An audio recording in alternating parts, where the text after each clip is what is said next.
So, first and foremost, hello everybody. Thank you so much for joining us for today's webinar, Ultimate Green Home Health and Lawn Workshop with Jackson Madnick. Before we get started, a couple of quick housekeeping items. First, please place any questions that you have throughout the presentation into the chat using the icon in the bottom right of your screen. After the presentation is concluded, we'll host a Q&A session and address any questions that you may have. Next, the evaluation link will be placed in the chat upon the presentation's conclusion. We use these evaluations to bring greater benefit to you as a webinar attendee, so please be sure that you fill it out before you go on with your day.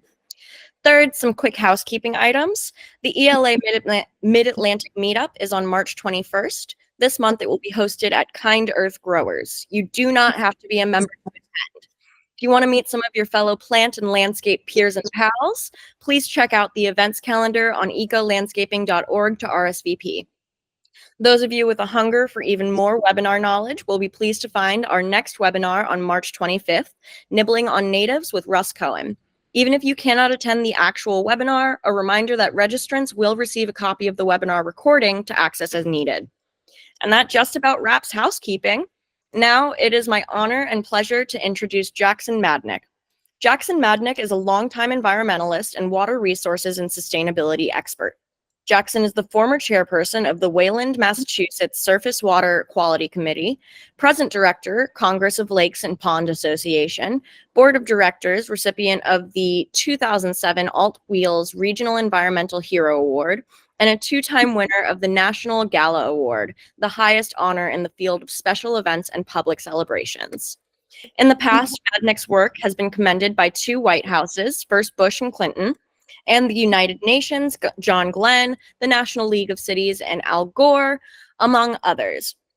Jackson helped renew the National Clean Water Act with a low-energy, nationally televised event that gathered 1 million signatures for a petition to renew the act. He has been researching innovative ways to save energy, improve surface and groundwater quality, and create healthier lawns that require no fertilizer, dramatically less time, money, water, and greenhouse gases. He lives in a sustainable house that he is renovating to produce 95% of its heating, cooling, and power from the sun and earth. Here to present Ultimate Green Home Health and Lawn Workshop, please join me in welcoming Jackson Madnick. Jackson, take it away. Hi there, and thank you for all attending. And I'm going to give you the highlight. I have two different workshops, one about health and one about organic lawns. And they're each normally an hour long. I'm going to give you highlights from the two different to a little less than 1 hour. So we have a few questions and answers. Hold your questions to the end, and as Viva told you, put them in the chat box. And my talk is tips for the ultimate green home, health, and lawn, tips to live longer to save time, money, water, health, and save the planet, and as well as best management practices for organic low maintenance lawns. Some of these things may be known to you. Some of these things are revisions from the latest university research. And this is not just the opinion of myself, Jackson Madnick, but everything that I'm going to mention in my talk has at least 6 different references confirming everything in my talk is for real and important. Some of the people who led to this information were Dr. Alex Liu. He's the head of toxicology at the Harvard School of Public Health, also confirmed by worldwide famous Dr. Andrew Weil, an expert on health and longevity, WebMD, Dr. Christina Melissi from NASA, and people at Harvard, Princeton, and other health places. So what I'm giving you here is confirmed expert latest research. And I'm just going to mention really briefly dogs. These are tips for dogs to live 5 years longer. And let your dog socialize with other dogs when out on a walk, that if they can sniff each other and just say hello, they're happier, they will live longer. and every dog should have 10 to 15 minutes of aerobic exercise a day or running. Keep off of chemically treated lawns. It's very important that dogs are at 4 to 6 fold more at risk, depending on the breed, to get cancer if you let them walk on chemically treated lawns. If the lawn looks too perfect, no weeds, don't let them walk on the lawn because it stings their pads of their feet. They go inside, lick it off, and ingest it, and it increases cancer risk. Don't let your dog eat kibble. If you've been feeding him kibble, don't worry about it. Just, instead, let them eat either refrigerated or freeze-dried dog food. The kibble is cooked at 600 degrees for 2 hours, and that's to increase the shelf life of the kibble so that it can last for 2 years without going bad. But unfortunately, the high temperature cooking kills off a lot of the nutrition and introduces carcinogenic compounds. So refrigerated or freeze dried dog food instead.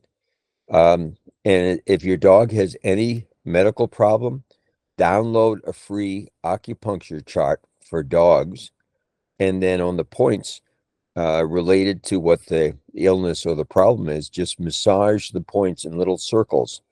It is better than going to an acupuncturist and using needles who might accidentally miss the exact point, but pressing and doing it circle, you don't miss the point, and it's much more effective. Now, moving on to humans, these are health tips to live longer, better, and greener.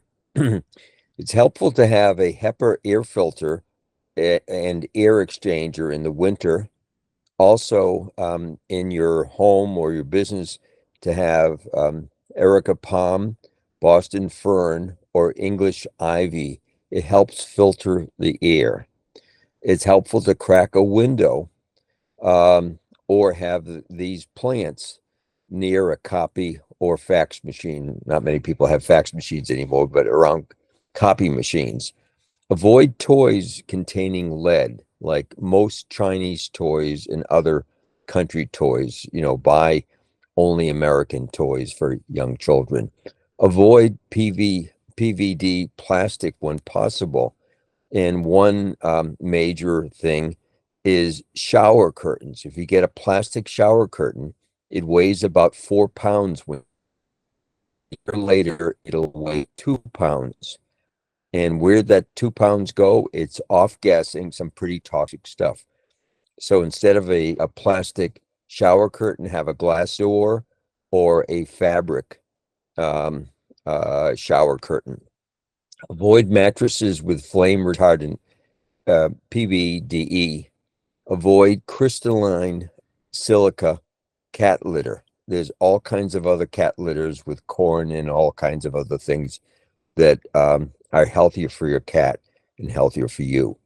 It's helpful on the lower floor of your house or your basement to test for radon, and then you can um, fix that issue if you have a high radon issue.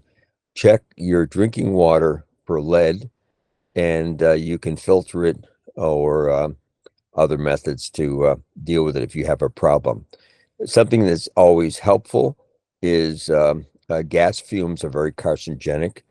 Always pump your gas when you're gassing your car up wind from the fumes. And then now the following, going over 17 tips. If you do them all, you'll live 130 years longer. Well, I'm just kidding. And that you don't do all 17 of these. I'm going to mention them. And if you do any 3 or 4 of these 17 tips, again, only do any 3 or 4 of these 17 tips, humans will live 25 years longer. Now, the first and most important is getting some aerobic exercise every day. That's the number one important thing.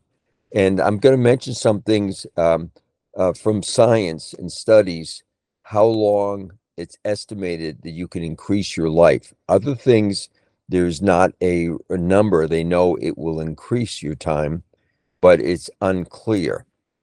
But the first thing, getting some aerobic exercise 5 days a week for 15 or 20 minutes can add up to 16 years to your life.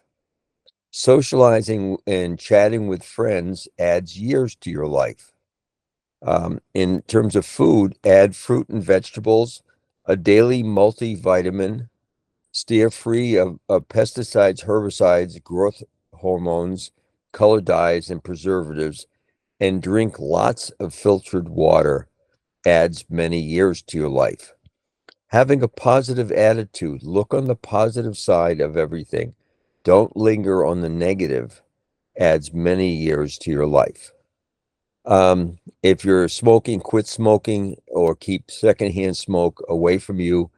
It can add 7 years to your life. Keeping stress to a minimum, laughing, dancing, having fun, and also turning up the radio when you're driving your car and sing along with the radio. Even if you can't carry a tune, sing with music. It creates positive endorphins that keeps you healthier and helps healing process. Take a brisk walk around a pond can add many years to your life. Lowering your blood pressure by exercise and diet can add 15 years to your life. Controlling chronic disease and looking at your family history, your parents and your siblings, what issues they have. And if you take little steps to deflect those things or lessen those things, you can add 4 to 6 years to your life. And along with other things for living longer, better, and greener, have a dog and a cat and pet them and walk the dog briskly. And there are a number of studies that show that if you have a dog, um, you will get sick less often, and you can add up to 6 to 10 years to your life by having a dog. It lowers your blood pressure, it creates positive endorphins, and they found that having a cat adds 3 years to your life, whereas having a dog adds 6 to 10 years to your life. This is especially for us men. We put off dealing with problems. At the first sign of any, a dentist, an acupuncturist, in general, early intervention with health problems can add 12 years to your life. Flossing your teeth once a week adds 1 year to your life. But if you floss every day, it adds 6 years to your life. Controlling your weight and staying on the light side can add 6 years to your life. And the easiest way to lose weight, forget all the diets, go from a standard 13-inch plate down to a smaller 8-inch plate. And just that's the single simplest thing, just going for a smaller plate and don't go back for a second and get a little more exercise and you can lose weight. And then the last thing, if kids are around, I don't mention this, but mutually agreeable frequent sex. And the studies are that 3 or more times a week can add 8 to 12 years to your life. But again, it's the key is mutually agreeable frequent sex. And moving on with other health tips, in terms of sleeping time, 7 to 8 hours of sleep is best. More or less is not as good. Now, this is something that's a number of studies have shown is plan to show up 15 minutes early for every appointment or places you're going. That if you're traffic and other things in you're worried about getting there on time, it adds stress to your life. And lessens your life. So plan to show up 15 minutes early, lower your stress level in terms of traveling. And then this is next thing is kind of interesting. Self-belief. We all have a number, whether we talk about it or not, of how long we're going to live. And may very often it's how long did my parents live, and that kind of thing. So whatever internal number you have, you can just add years to that mental age. Just like I used to think I maybe lived to 80, and now I raised it to 104. And it turns out that most people will live to the age they believe they're going to live to. So just take a higher number and you will live longer. You will generally live as long as the number you think you're going to live to. And then lastly, tell people that you care about, that you love them, or you appreciate them. Give thanks.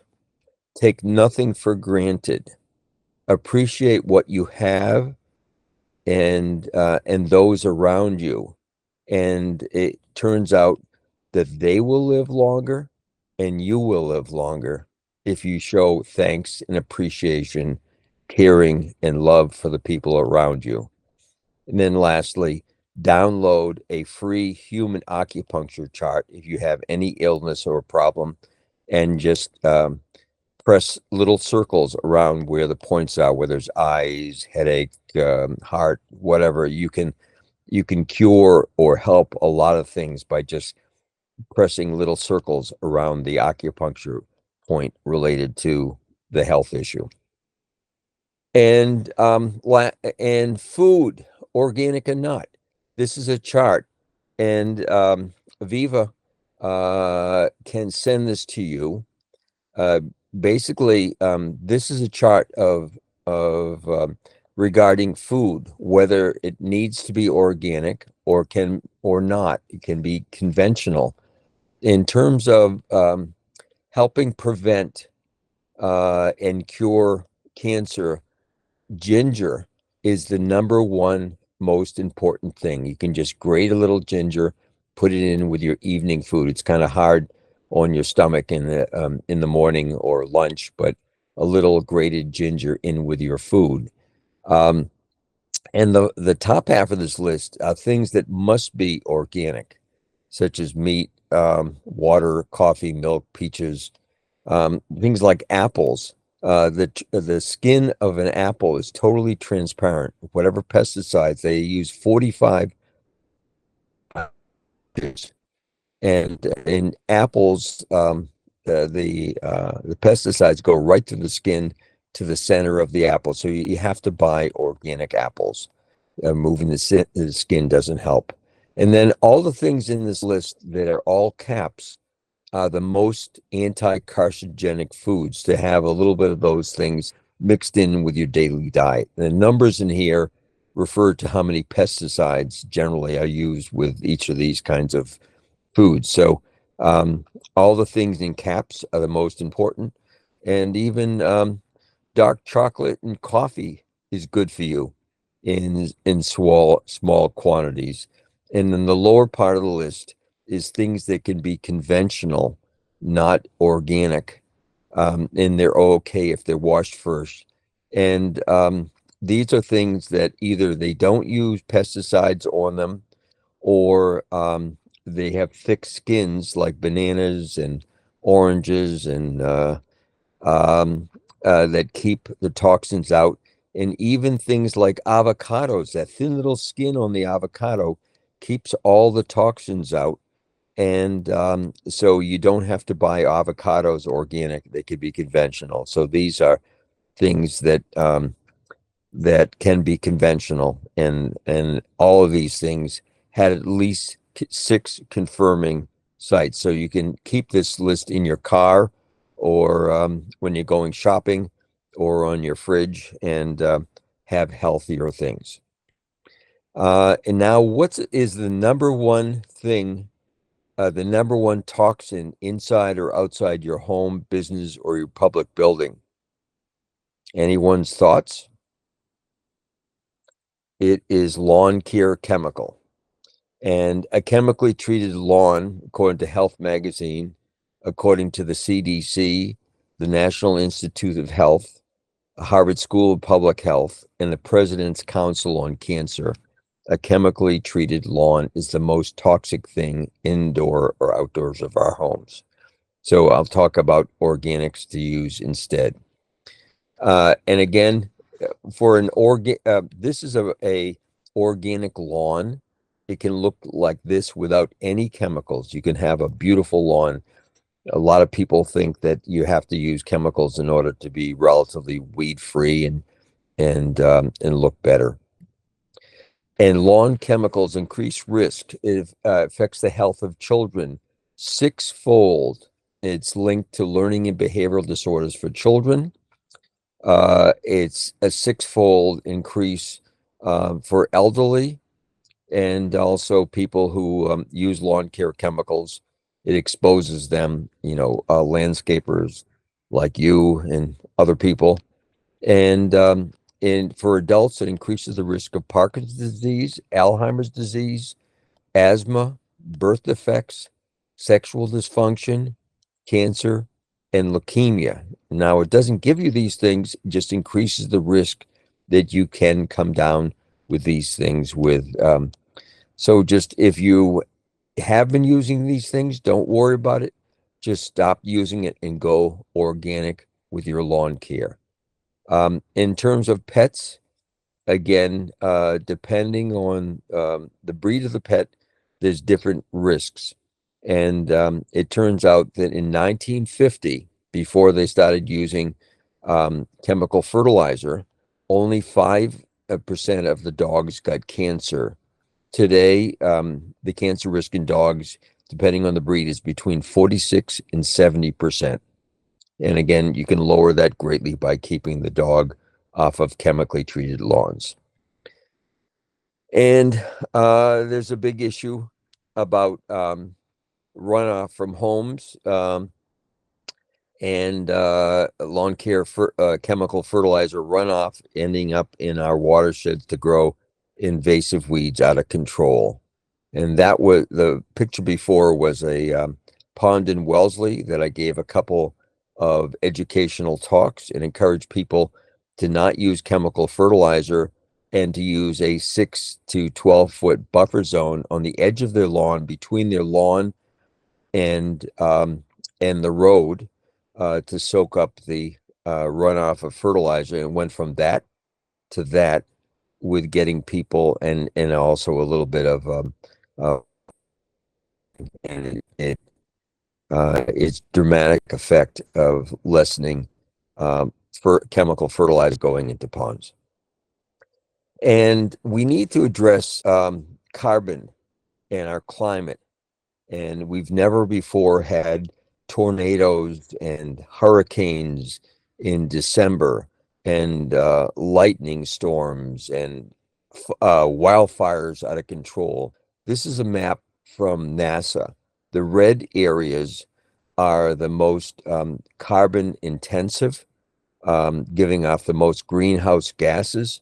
And as you can see here in New England, we're solid red. Those are the highest greenhouse gas emissions. And it's also the most lawns in the country, turns out. So, and not all grass is alike. Some grass gives off more oxygen than other grass. So I'll discuss that in a minute. And it's helpful to use a native North American grass. There's zoysia, there's buffalo grass, and there's a grass that we developed, Pearls Premium, made from grasses that are native and adaptive to North America. I'm going to go over to my other presentation. Now I'm going to talk about the good, bad, and ugly of grass and better grass and better best management techniques from the latest university research to save time, money, water, health, and protect the planet. What's good about grass? It cleans the air. It produces oxygen. It creates evaporative cooling. it sequesters some carbon. Some grasses sequester a lot more carbon than others. It lowers noise, outdoor noise. It slows water runoff. And its visual reduces stress and improves health. They've seen from studies in hospitals, people who have a view of the grass outside heal and get better faster. There's something about the soothing green of grass that makes you happier and healthier. And then from the uh, uh, landscapers, not landscapers, but uh, home valuation people, they say that a good grass lawn improves your property value by 15% with making a better first impression of your home. And the bad and the ugly of most grasses waste a huge amount of time, money, and water, and it's also waste a huge amount of energy. Water is heavy, and it takes a lot of energy to move water around and pump it up hills and over mountains. And right now, um, filtering and moving water consumes 20% of our entire energy that our country produces, and then up to 50% of that water goes to lawns. So right now, lawns are consuming 10% of the total energy in our country. So if you can mow less and have a lower maintenance lawn, you're helping to save on the country's energy. And also the nutrient runoff that pollutes surface and drinking waters, as I mentioned before and after, lessening runoff or using a 6 to 10 foot buffer zone at the edge of a lawn before it hits the hard surfaces, and the chemical fertilizer can run off into the storm drain and end up in your local watershed. And chemical fertilizer and fertilizer in general can add to toxic algae blooms and invasive weeds. Uh, Again, the number one toxin inside or outside our homes, businesses, cemeteries, public buildings, and parks, according to the CDC, the National Institute of Health, and the President's Council on Cancer, is lawn care chemicals that increase the health risk for children for learning and behavioral disorders, and again for adults for asthma, Alzheimer's, Parkinson's, sexual dysfunction, cancer, and leukemia. If you can go organic with your lawn care, it improves health of your employees, the visitors, the community, the drinking water, everyone. And more of the bad and the ugly of ordinary grass, lawn chemicals with pesticides are killing off the bees, butterflies, pollinators, and migrating and songbirds. We've lost 3 billion migrating and songbirds in the last 10 years, mainly due to pollution from lawn chemicals and other agricultural chemicals. Uh, Standard lawns have sometimes problems with mold and disease, which I'm going to address, salt susceptibility next to roads, chemical runoff, and again, invasive weeds in the grass in the watersheds. And then standard grass goes brown or dormant in the heat of summer and the cold of winter, but it doesn't have to be. And NASA says that most ordinary shallow root grass adds to chemical climate change in 4 different ways, which I don't have time to go over here, but I can give you information about it further if you contact me. And mowing, you want to lessen mowing. Again, this is a map from NASA. The red areas are the most climate change gases being given off. And a lot of those gases are not only coming from buildings and industry, but coming from lawnmowers. It turns out that cars have something called a catalytic converter that gets rid of most of the pollutants. And lawnmowers and lawn blowers and lawn equipment doesn't have a catalytic converter. And the average hybrid car is, I mean, the average lawnmower is 43 times more polluting per hour uh, than a hybrid car, and the average lawnmower is 13 times more polluting than a gas-powered car. So if you can mow less, you'll have a lot less pollution, a lot less climate change, and we'll talk about mowing less. Now, these are the best management practices for all grass types from the latest research. And again, some people use spot prevention is totally. If you stomp on the lawn, it feels mushy, you don't have to do anything. If you stomp on your soil and it feels like wood or concrete, it means you need to core aerate to punch holes into the soil and pull up these little finger-sized plugs of soil, and and then also adjust your pH, test the soil, and adjust the pH to be somewhere between 6.0 and 7.0. And a common problem is people rake away those little soil cores from core aeration. Leave them there. They rake them away to make it look neat. But if you rake them away, you're pushing soil back into the holes and half undoing what you just did. So go over your whole lawn at least twice with a core aeration machine. Leave the plugs, and over the next week, the plugs will dissolve and disappear. The holes will disappear as the soil in between the holes expands to close the holes, and then every particle of soil has a little space around it for air and water to get in. Very important is to mow 3.5 inches tall with a sharp blade. It's recommended that you sharpen your blade once every 10 hours of use. And to do that, you want to make sure you unplug the spark plug wire or take out the battery with an electric mower so it can't start up and take fingers off. So you, again, unplug the spark plug wire or take the battery out. Then you tilt the lawnmower up, and with a cheap metal file, just file at the angle of the bevel on the blade. It'll take you only 2 minutes, and it will save a huge amount of effort. And a sharp blade cuts the grass as opposed to tearing the grass.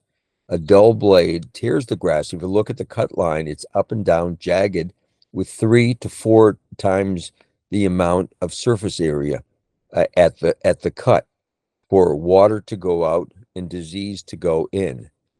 So if you sharpen the blade with only 2 minutes of effort once every 10 hours, then it goes through the grass much faster. Your lawnmower will last much longer, and it'll be much easier job cutting a thick lawn with a sharp blade. Leave the clippings with a mulching blade either every time or every other time.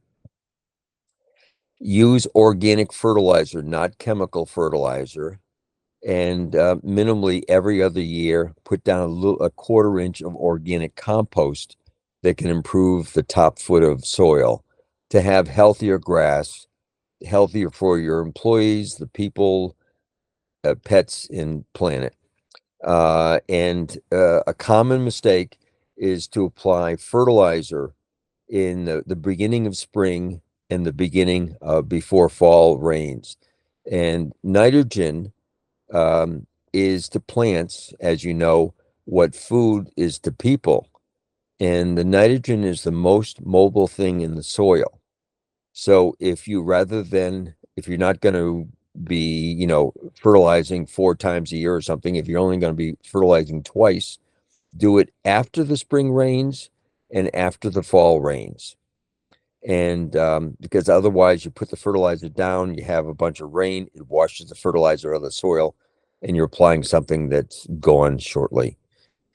Use a deep root native grass seed. And best management practices about leaves, having the leaves stay on site. And a lot of people rake the leaves, and there's a huge amount of leaves. What you can do is just rake all your leaves into one pile somewhere on site. and then you can just hose it down so they're not blowing back all over the place. And then you can use those leaves to make free compost for flowers, bushes, and in the winter, that compost pile or the leaf pile is a place where all the butterflies and pollinators will winter over. And then in the spring, you have pollinators and butterflies to help your environment.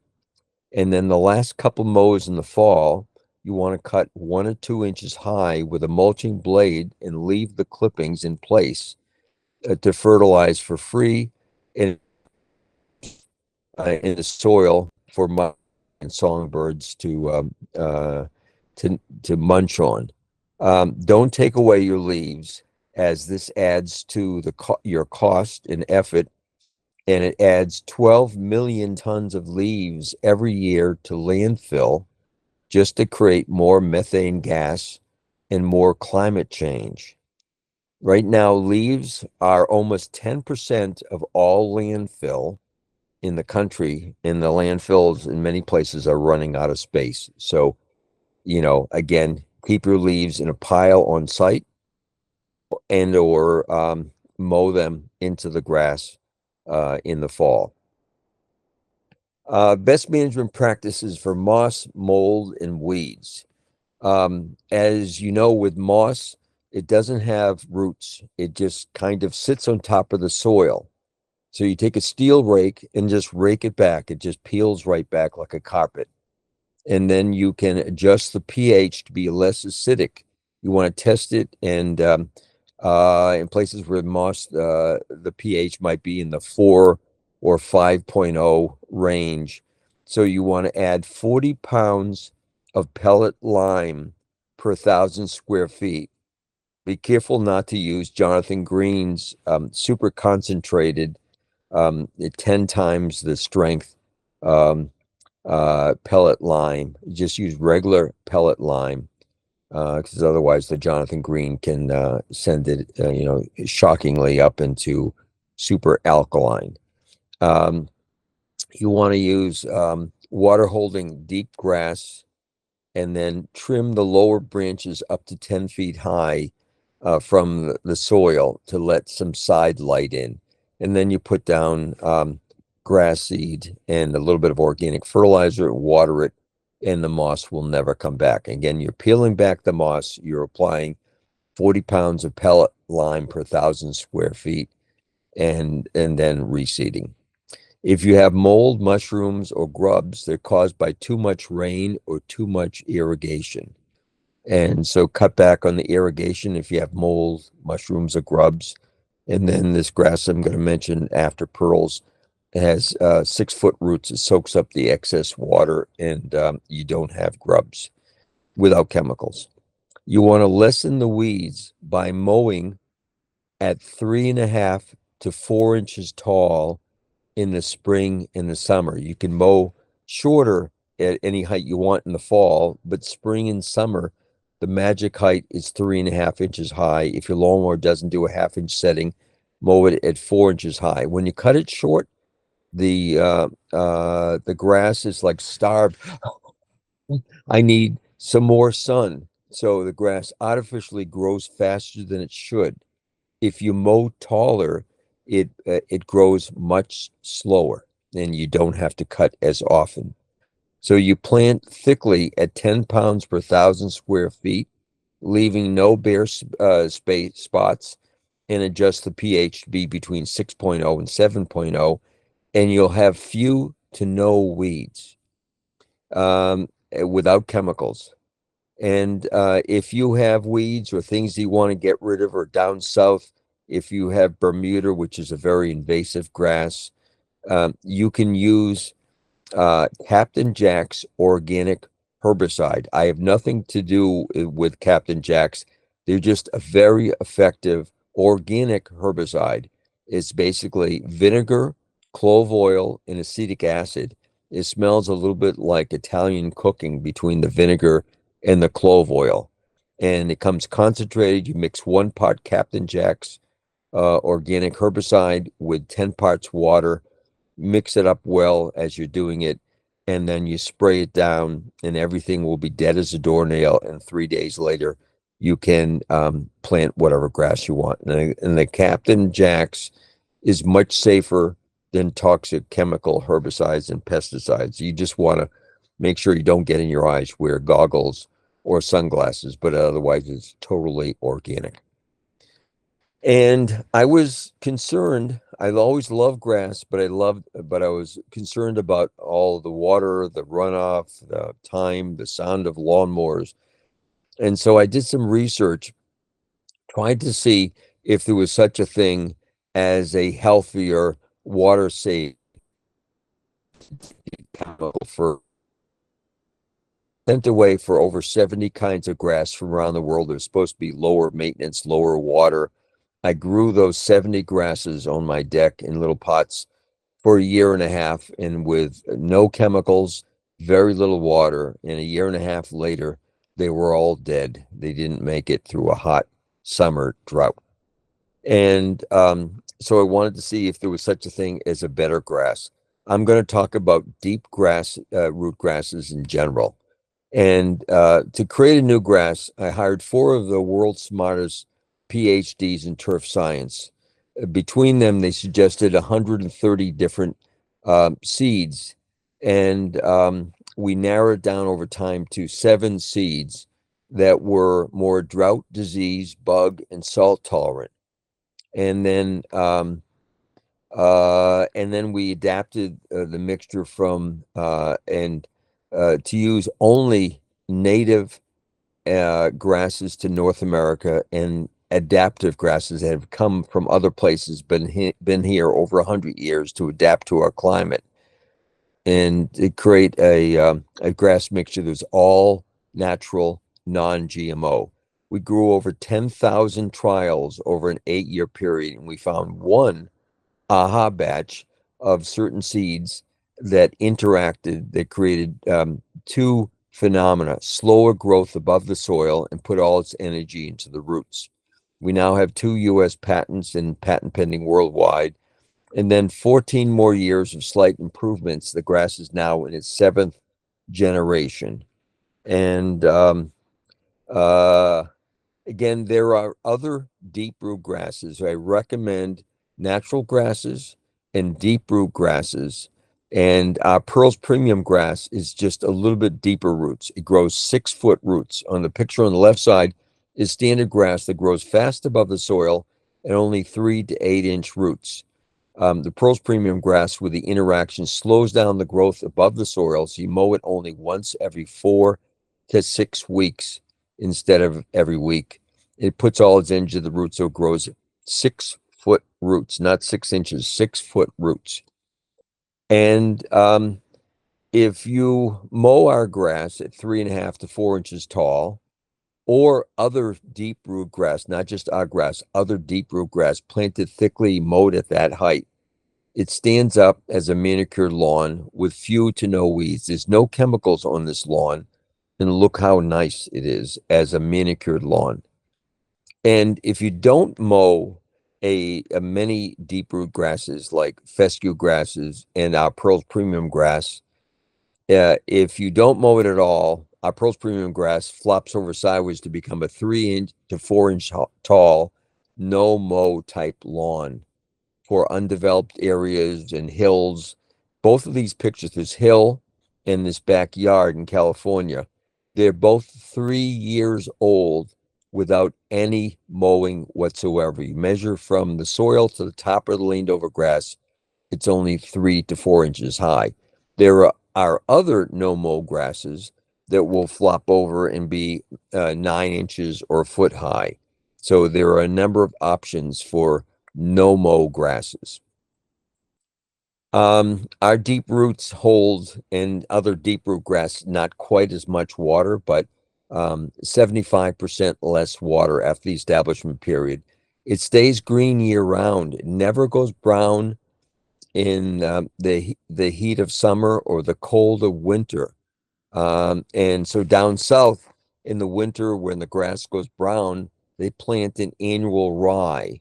You don't have to plant an annual rye. A deep root grass that goes under the frost line will stay green in the cold of winter. It will outcompete most weeds without chemicals, and a deep root grass will grow better in sand, under trees, and other difficult conditions. And then deep root grass also doesn't show yellow spots from dog urine. The dog urine burns the roots of shallow root grass. This right-hand picture is a dog park that 30 to 60 dogs a day pee on this grass. You see there's no yellow spots because it's a deep root grass. If the grass is at least a foot deep, then the dog pee doesn't burn the grass. That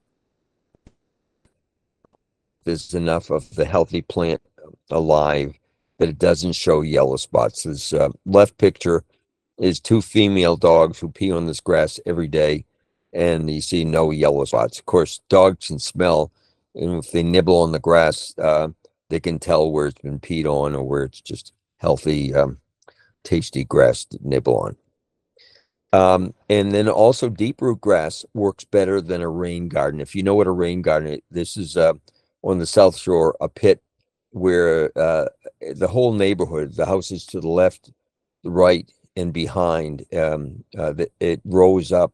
So the whole neighborhood drained into this yard. It was a soggy mess.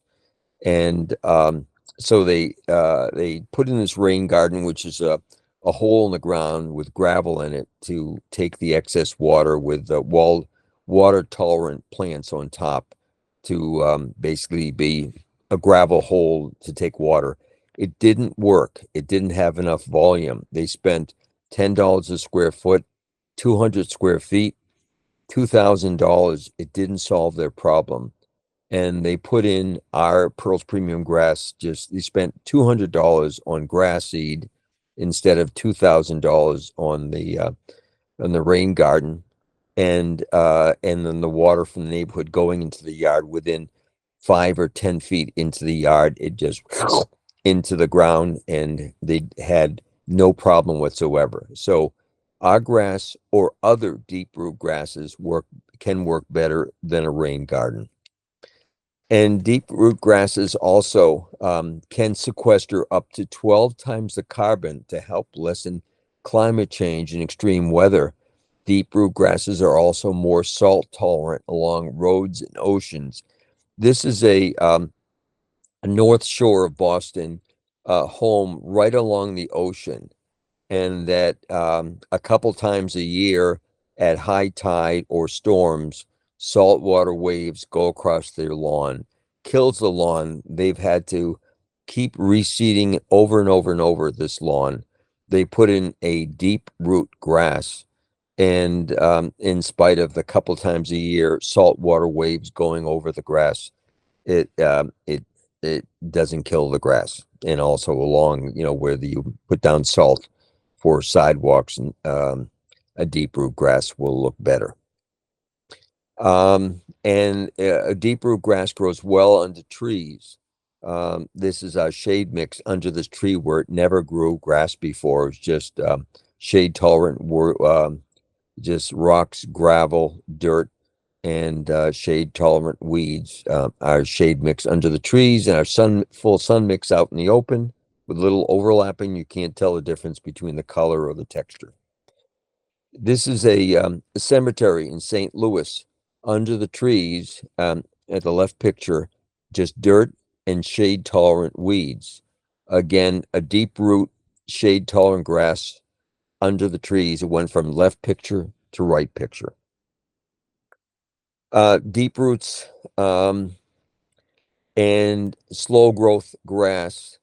Our particular grass is now growing in over 600,000 lawns in all 50 states, Canada, and around the world. It's in 58 cemeteries, 26 funeral homes, and we just got a contract to do over 200-acre cemetery north of San Francisco. Our deep root grass will stay green down to minus 40 degrees Fahrenheit, going under the frost line in Alaska, and stay green up to 125 degrees Fahrenheit in the Mojave Desert. This interesting lower left picture is a a sculptor at the Arctic Circle in Alaska who makes these chia pets of sheep, and that he puts our grass on the chia pets and grows these grass sheep that he sells and ships around the world. Kind of a funny and odd thing. And deep roots grass will grow where on sand. This is Cape Cod, a home that's 100% sand. They've tried about 20 different kinds of grass. Nothing would grow. Just down in the lower left of the picture, the only thing that they could ever get is sprigs of dune grass that grow deep roots and can survive in a sandy soil where the water drains right through. And we put down a 1/4 inch of organic compost on top of the sand and then watered it. And it went from the lower left corner to this dense lawn. Again, that 1/4 inch of organic compost holds a little bit of water rather than just drain straight through the soil to help start the grass. And then the deep roots go down through the sand. So you can go from 100% sand with a little bit of compost on top of the sand, or if it's up to 50% sand and 50% soil, then you don't need the compost. You can just grow it right on top of 50-50 soil. And if you have a grass with less fiber, it's softer to sit and walk in barefoot.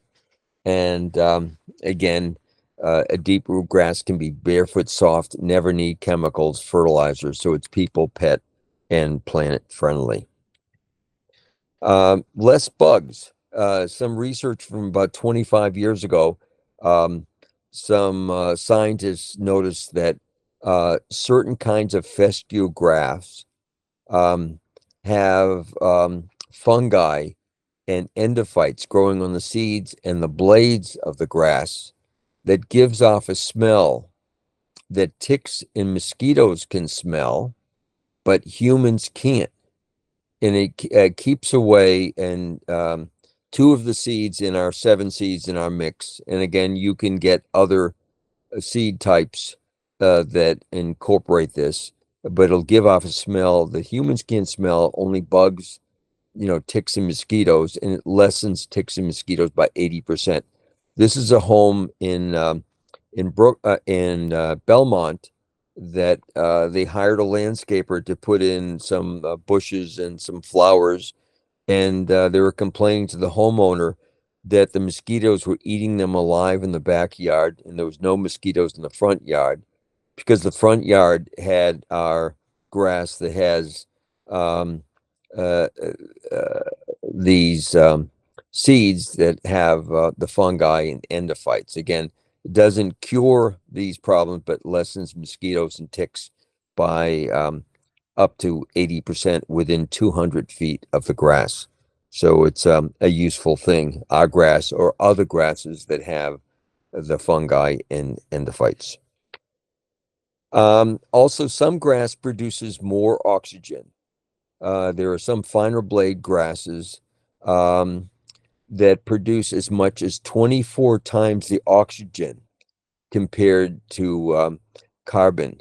It turns out that there was some research that a Dr. Roberts, a PhD in turf science, from 1990 to 1992, had about 30 sealed containers, and he measured for different types of grass and different height of grass how much oxygen it gave off. And he found out that bluegrass, when cut short 1 inch tall, has a 1-to-1 ratio. It puts out as much oxygen and carbon in a day. The same bluegrass cut 3 inches tall puts out 250 times the oxygen compared to carbon. And he found that fescue grasses, when cut 3 inches tall, put out 5,760 times the amount of oxygen compared to carbon in a day. Fescue grasses put out a whole lot more oxygen, and that's why 5 of our 7 grasses in our particular mix are different types of fescue, but in exact proportions. But again, other fescue grasses also put out a higher level of oxygen. And why do you want higher levels of oxygen? It helps your lungs and with issues such as asthma, lessens risk of COPD, and even lessens virus risk around your home to have a higher oxygen level. More oxygen makes you feel happy, healthy, more calm. It's like the experience after a thunder and lightning storm when it's just refreshing out the air. It makes your property more calm and refreshing and make you want to say, ah, what a beautiful day. So, fescue type grasses have a higher oxygen when you cut them 3 or more inches tall, a lot more oxygen. Um, our grass is the only grass in the world that gets LEED credits. LEED is what Energy Star is for appliances. It's the only grass in the world that gets LEED credits. You can get up to 6 LEED credits. The right picture below is the new Columbia University. They're calling it Campus of the Future. All the buildings are low energy, low water, mainly recycled materials, and they specified our grass as the only grass they will ever use on this Campus of the Future because they don't have to use chemicals. It gives off more oxygen, it sequesters more carbon, and it's healthier for the students, the faculty, and also the lawn care professionals. But again, you can use some other kind of deep root grass. You don't have to use the Pearl Premium grass, deep root grass, and don't use chemical fertilizer, and you can have much, but not all, the same results. And our grass doesn't have rhizomes, so it doesn't spread sideways. So there's no weeding the grass out of the flowers or the vegetables. It's a dark green color, but again, other deep root grass can get almost as dark a green color as this as well.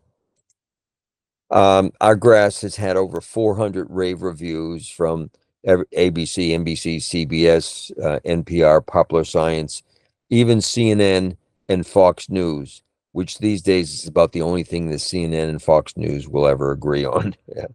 And it's Kevin Harrington, the original shark from Shark Tank, has our grass and loves it, and produced a little video about our grass, and that I can send you a copy if you want to share with customers or other people. And a lot of the experts like deep root natural grass and or our grass. Newsweek called our grass the holy grail of grass and the solution for California. Bob Vila has a grass for both his home on Martha's Vineyard in the summer and his winter home down in Palm Beach, Florida. And Bob Vila called me one day and he said, "Hi, I'm Bob Vila. Do you know who I am?" And I said, "Of course, from this old house." And he said, "Well, um, even though I'm a wealthy man, I mow my own grass, but I used to hate to mow it every week. With your grass, I mow it once every 4 to 6 weeks instead of every week. And that's my idea of working smart, not working hard." And I'm going to skip over some of this.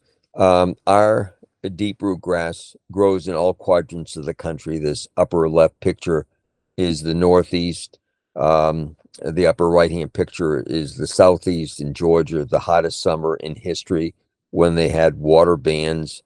And our deep root grass was still green in spite of 105, 110-degree temperature.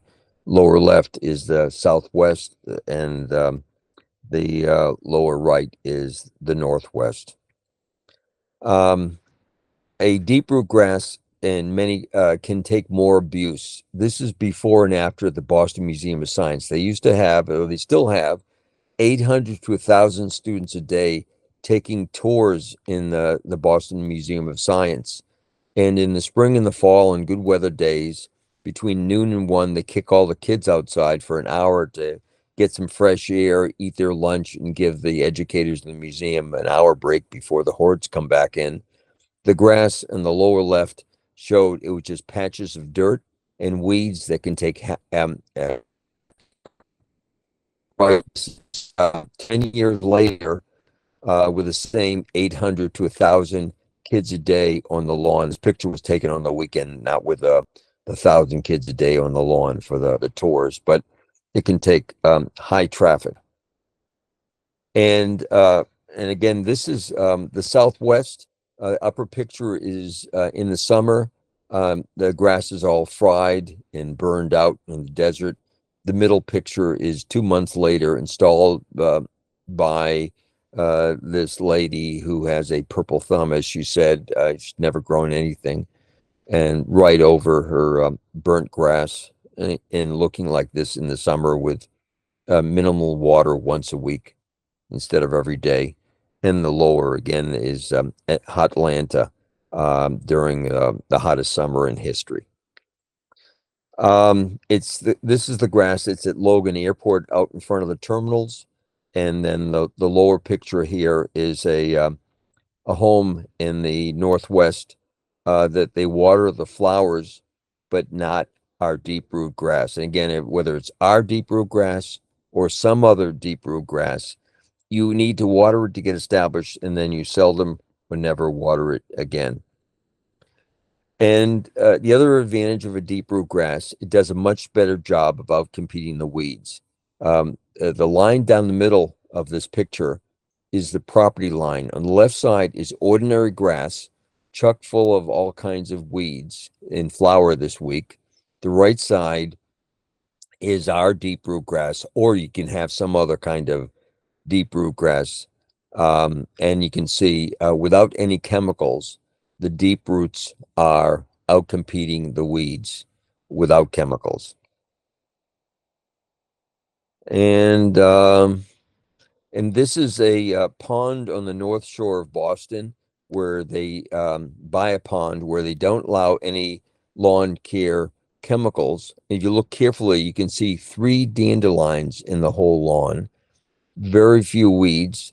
This is an elderly, not only do they not allow chemical fertilizer next to the pond, but this elderly couple has their grandchildren coming over and 2 small dogs, so they don't want to use chemicals. But again, mowing tall, deep root grass, you can have a lawn that looks like this with few to no weeds. And again, the deep roots matter to hold everything in place, stop erosion. And our grass can also be used for green roofs as well as lawns. And we've found that with only 2 inches of soil medium on top of, we can plant our grass. It'll go down through the 2 inches, bump into the roof, and then go sideways 6 feet to create a mat underneath it that's 1 inch thick of roots, root mat that is 90% water. So with only 2 inches of soil medium on a flat roof or a slanted roof up to a 45-degree angle, you can grow grass on top of it. And the grass will keep sunlight off the roof and allow the roof to last 3 times longer. A normal roof will maybe last 30 years. With a green roof on top of it, it can last 90 years. A green roof that you can mow or never ever mow. I have a green roof here in Wayland that's been alive for 10 and a half years. I've never mowed it. I watered it the first summer, and then summer after, once a week during drought periods, and I haven't watered it since in the last 8 years. This is in Chicago in the full sun, and in the right side of the picture, there's an 80-foot pine tree that never grew grass under it. By just raking up the moss and the pine needles, putting down 40 pounds of pellet lime and a deep root grass and watering it, they went from nothing growing underneath the pine tree to now in deep shade, a nice lawn to match the sunny area lawn. Again, this is in the Mojave Desert at where it gets frequently over 125 degrees. These people had during the summer, had to go outside and sit down for a quick picture and then go back into the stay out that 120 degrees outside for very long. Again, this is before and after in the desert. And we are a 501c3 educational non that gives back. The majority of profit from the sales of our grass goes to different causes having to do with children, animals, environmental education. And every year we give away as much grass as we can afford to Habitat for Humanity for projects like this project in New York State. And this is a wounded warrior, double amputee. We gave him the grass seed, and we found a local environmental landscaper to donate the install of the grass right over his horrible lawn so that his son could only have to minimally mow this once a month so he can focus on sports and education and stuff. So this is a Habitat for Humanity home. We donate as much grass as we can afford every year to as many Habitat for Humanity homes. And if any of the ELA landscapers also want to help us out with projects, there are other wounded warriors that through Habitat for Humanity, we will donate the grass seed. If you might want to help donate the labor to install and to help a wounded warrior family, if you can, let us know. And again, you can go from a lower left-hand picture. This is a cemetery, what it looks like in the heat of summer, the cold of winter, where the grass goes brown. And with a deep root grass, it would go from the left picture to the right picture during heat of summer, cold of winter. And here's another cemetery. This is the same cemetery. And you can see the radical difference with a deep root grass. We have a finance program for large things where we can cover the total cost of the seed, the fertilizer, the install, and the first month establishment watering.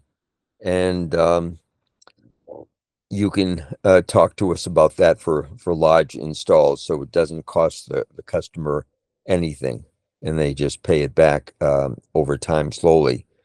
And also, we have there's a program that a California landscaper came up with for mowing less, making more money. And what he does is he puts our grass in over their existing grass, our lower maintenance deep root grass, and he charges twice as much per cut, but it only shows up once a month to mow it because it grows so slow. And with mowing only once a month on a property, the same crew, he can do 4 times as many properties, and with the same equipment, 4 times as many sites, that he gets paid double the single cut only for once a month.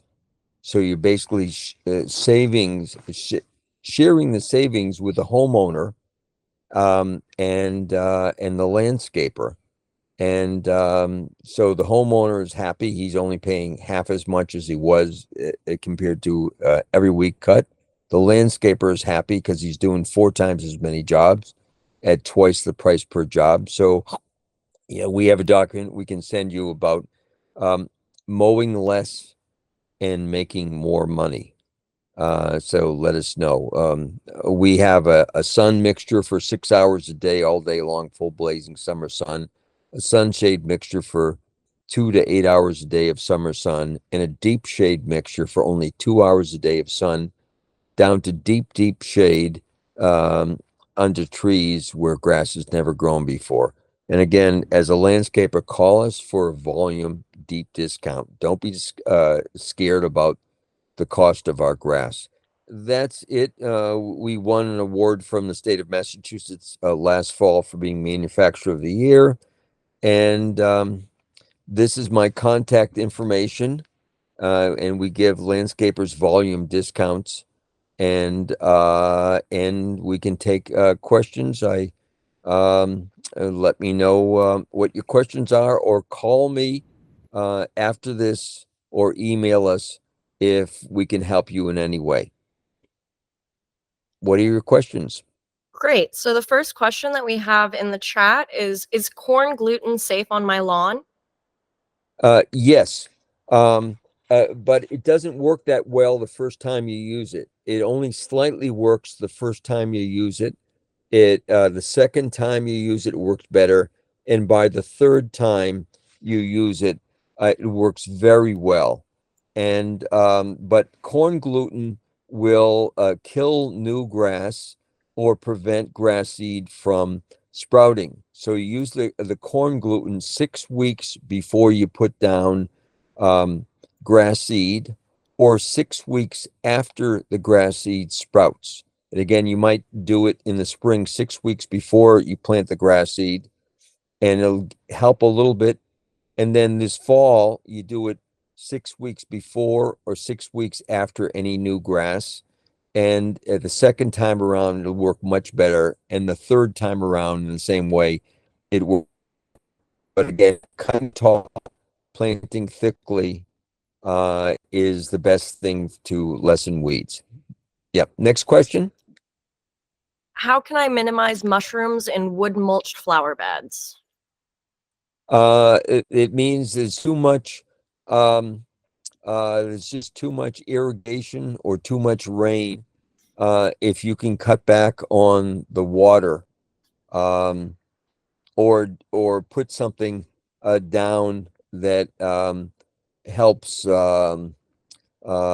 that's deep root, that helps soak up water and lessen, or mix in some sand so it drains right through, so the soil doesn't stay wet. Great. Next question is pearls a tall fesk?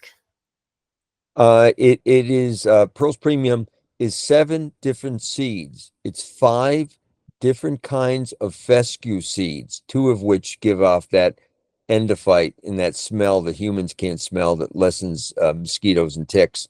But 5 different kinds of fescues, a bluegrass and a ryegrass, but in exact proportions that interact, that slow down the growth above the soil and make it grow deeper roots. But again, we have the deepest roots of any grass, but there are other deep root grasses you can use as well. Not quite as deep roots, but yep, that answers that. Great. Our next question is I tried pearls many years ago and did not have great success. Has it been greatly improved? It did not germinate well. It's vastly improved. It's now in its 7th generation. We used to have 2 or 3 foot roots. We now have 6 foot roots, growing slower. It's vastly improved compared to what we came out in our first generation. And it's helpful, our grass or any grass, that you water it every day, that it doesn't rain during that first 3 week period in the morning. And then you cut it back to every other day for a week, and then twice a week for a week, once a week, to get it through that first summer. And then after that, it'll need very little to very little water. But again, try our vastly improved 7th generation grass. Great. And then our last question is going to be for a homeowner with a dog dappled Brooklyn backyard, when to plant? Go over existing spotty lawn, add lime. How long to keep dog off lawn after seeding? Um, is well, it's helpful to keep the dog off for 1 month, so the grass is fully established.